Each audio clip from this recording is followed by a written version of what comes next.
Bonjour, bonjour à tous et à toutes. Bienvenue dans une nouvelle vidéo de CryptoSauce, pleine de joie et de bonheur. Je suis honoré de pouvoir être aujourd'hui votre animatrice Agnès, accompagnée sur un fond musical de Julien Lepers. De retour de vacances, mon cœur encore y pense. L'analyse du jour sera mélangée à beaucoup de nostalgie, de péripéties, plein de bonheur et surtout un grain de folie, car il n'y a pas de génie sans grain de folie. Il me fait un plaisir de passer sur le Bitcoin en daily. Non, Agnès, je vous ai laissé l'intro, l'analyse c'est moi. Pour ce qui est de l'analyse technique, vous faites le sentiment du public, mais c'est tout. On va commencer par la piqûre de rappel en semaine lit. On a ici l'EMA 50 et l'EMA 200, rouge c'est 200, vert c'est 50. Ça je le rappelle une fois par mois, pourquoi ? Parce que les gens ont tendance à oublier.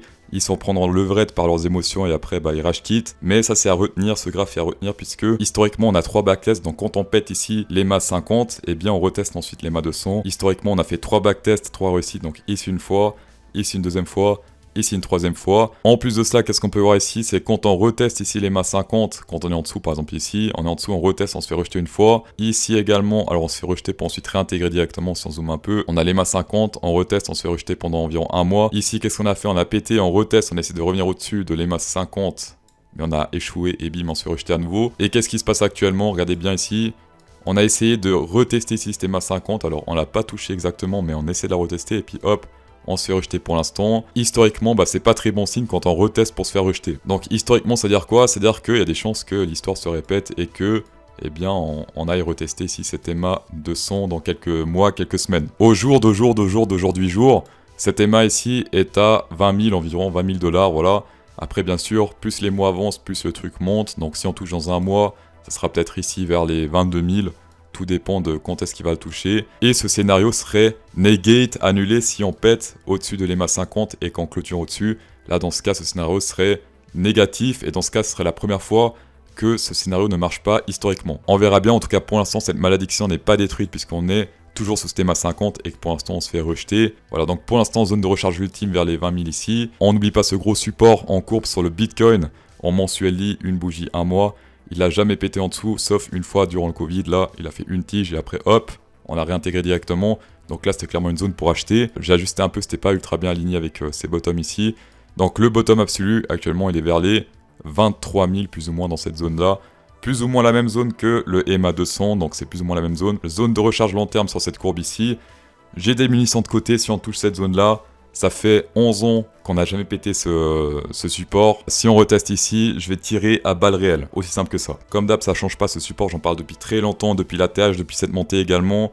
Depuis toujours, j'en parle de support. Vraiment, prenez ça en compte. Le point positif, c'est qu'on s'approche. On s'approche d'une zone très intéressante pour recharger. Là, c'est 22 000 actuellement, donc on est à 16 000 $ près de la zone de recharge. C'est pas si loin que ça. 16 000 $, c'est pas si énorme sur le Bitcoin. Ça peut vite arriver.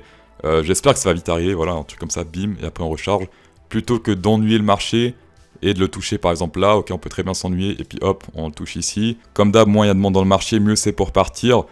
Quand on se pète la gueule, quand il y a de la volatilité, quand on se pète la gueule ou qu'on monte, il y a plein de monde qui s'intéresse, mais une fois qu'on commence à s'ennuyer, c'est là que les gens commencent à se désintéresser, à quitter le marché. Donc théoriquement, psychologiquement, ce serait mieux qu'on range l'entend ici pour ensuite monter en novembre 2022, plutôt que de directement descendre et directement to the moon. Parce qu'il y aura beaucoup de monde ici qui vont suivre les mouvements, vu que ça descend en ligne droite, ça monte en ligne droite. Donc mieux vaut un range selon moi, même si c'est chiant, je pense que c'est plus simple pour le marché que directement rebondir en ligne droite pour aller toujours plus haut. On va passer sur le Bitcoin aujourd'hui, pile poil dans la zone danger ici, enfin on rebondit dessus pour l'instant, on s'est fait rejeter et bim on reteste. Et ensuite on a la prolongation de Fibonacci également, on va combiner les deux pour voir s'il y a un truc qui se passe. Donc ici qu'est-ce qu'on voit ? On a le 0,618. Combiné avec le 1,618, donc attention, gros support ici sur ce niveau, d'accord ? Donc gros support ici, si on pète ça, ça peut faire très mal pour la suite. Mais actuellement, pas de divergence boule, en tout cas en jour lit. Ça c'est dommage, au contraire, on a une grosse divergence bear. Voilà, là ça monte et là ça descend. Grosse divergence bear, confirmée ici il y a quelques jours en arrière. On va voir après si en 4 heures, ici il y a des zones intéressantes pour rentrer. En tout cas en daily, c'est pas assez intéressant. Oui, il y a un gros support Fibonacci, mais ça ne suffit pas. Il faut toujours combiner. Comment se passe mon trade de 255 000 $ over on Fimex ? Pour l'instant, ça se passe plutôt bien. On est sur du 13 000 $ de bénéf en shortant. Ça, c'est magnifique. Ouais, bien sûr, c'est la version démo, on peut rien vous cacher. Et ensuite, on a ici, on a réussi à intégrer ces EMA ici. Donc on a essayé de changer un peu de tendance, et puis après le prix a fait non, et bim, on se repète la gueule. On est sous les MA 20, on est totalement tendance baissière, EMA 200 tout en haut, ensuite 100, ensuite 50, ensuite 20. Donc ça c'est tendance totalement baissière, et donc on privilégie les trades bear. The trend is your friend, voilà, ça vous connaissez. Le max pain prise pour vendredi il est à 40 000, il était à 41 000 la semaine passée encore, là il est baissé à 40 000. On est sur du 38 000, donc on est plutôt proche de ce max pain prise. Ici on a un qui a parié pour vendredi à 50 000 ou plus. J'ai envie de dire, naturel sera. Niveau liquidation map, on a des liquidations ici à 37 000, donc ça c'est tout ce qui est target bearish. 37 900, et ensuite on a la deuxième 36 300. Là clairement ce qui est plus intéressant, c'est chercher ces targets ici à la baisse. Donc voilà, 37 800 et 36 462. Et également 34 000 grosses liquidations ici. La plus grosse parmi toutes ici, donc ça c'est 34 000, la zone la plus intéressante ici sur le moyen terme. Long vs short, il y a légèrement plus de long que de short sur le marché, 52% de long pour 47% de short. Comme d'hab, cette liquidation map, je la partage tous les jours dans le cours, même les week-ends. En 4 heures, on est sur un parallel descending range. On a les tops ici, donc on a 2 tops, on a testé 3 fois le bottom, 1, 2, 3. Le centre devient résistance, donc résistance et support. Ici, on se fait rejeter par le centre de ce parallel range. Ici, on a rebondi, mais sans divergence bull. Et ici, bah, on se fait rejeter, mais avec une divergence bear. Comme d'hab, tendance totalement baissière, on privilégie tout ce qui est bear. Également, grand merci à Carl Demoon qui a annoncé ce matin ici ce dump. Donc en gros, qu'est-ce qu'il a mis sur Twitter? Il a mis I'm bullish on Bitcoin. C'était ce matin, 9h29, c'était ici, en 5 minutes sur Bitcoin. Bim, sans signal, a porté ses fruits. En prenant ce extended fib, donc là, le 1.6, 1.8 fait office de support. On se fait rejeter par le 1.7, 1.2.7, c'est un truc que j'utilise pas en général, mais là, ça a l'air de fonctionner en tout cas ici sur ce extended fib, puisqu'ici, ça fait office de support, ici, office de résistance, donc à prendre en compte. Tant qu'il résiste sur support, qui sont les 1.6, 1.8 en 4 heures, il n'y a pas trop de quoi paniquer selon moi, mais une fois qu'on clôture en dessous ici, puisque c'est un support majeur, on peut facilement redescendre au bas de ce range. 33 848, qui correspond plus ou moins au bottom de ce range, ce qui fait quand même, ici, si on fait un petit short. Voilà, 10% sur un short, c'est pas mal. Donc ici, si on pète en dessous, gros move à la baisse potentielle. On verra après avec le Nasdaq, le SP500, ce qui peut se passer. On va passer sur le funding rate, shorters gonna short. Alors, ici, c'est pas des zones de frais incroyables. Ça commence à puer un peu pour les shorters quand on a des trucs comme ça. C'est pour ça que ici, par exemple, on commence à monter, puisque trop de frais de short, donc c'est plus intéressant de long. Tout comme par exemple ici. Là, il y a pas mal de frais de short, donc hop, ça long. Ici, oui, il y a des frais, mais c'est pas incroyable non plus. Sur le haut point d'intérêt, c'est plus intéressant que le funding rate selon moi actuellement, puisque on voit ici clairement que le prix monte pendant pas mal d'heures, et le haut point d'intérêt descend, ça signifie que les traders futurs ne sont pas intéressés à faire du trading ici, qui ferment leur position, que personne n'est intéressé ici à long, c'est-à-dire quoi, quand personne n'a envie de long, et bien hop, grosse bougie rouge, on se pète la gueule, et on voit ici qu'il y a de l'intérêt à short, c'est-à-dire que les gens sont intéressés par shorter ici, et il y a des chances qu'on continue à descendre, avec l'option intérêt qui monte, mais côté short. Comme d'hab, vous avez le cours de trading avancé sur cryptosos.fr. Le youtubeur Charlie Sedin a fait une analyse technique de mon cours crypto. Ça, c'est fantastique. Alors, le titre de la vidéo, c'est « J'ai fait la formation de Cryptosos et je vous donne mon avis sans langue de bois, en majuscule, c'est-à-dire que ça rigole pas. » Ce gars est ultra réglo. Il a payé mon cours. Ensuite, il m'a demandé s'il pouvait faire une vidéo à propos de mon cours. Je lui ai répondu. Moi, je dis allons-y, quoi. Je dis aux Français allons-y, quoi. C'est allons-y, quoi. Et également, j'ai voulu rembourser le cours, c'est la moindre des choses, vu qu'il allait parler de mon cours. Et lui, il m'a répondu non, c'est bon, tu peux garder. Il a vraiment insisté pour que je rembourse pas. Donc vraiment, Charlie Sedin, gars en or, allez checker ses vidéos, je mets sa chaîne en description. On va passer sur... Ethereum. Non, pas sur Ethereum, on va passer sur le SPX, le SP500, puisqu'il y a des choses intéressantes ici à analyser. Il y a des choses intéressantes si on prend ce bottom ici, le crash Covid, et qu'on fasse un extended fib. Qu'est-ce qui se passe? Regardez bien ici.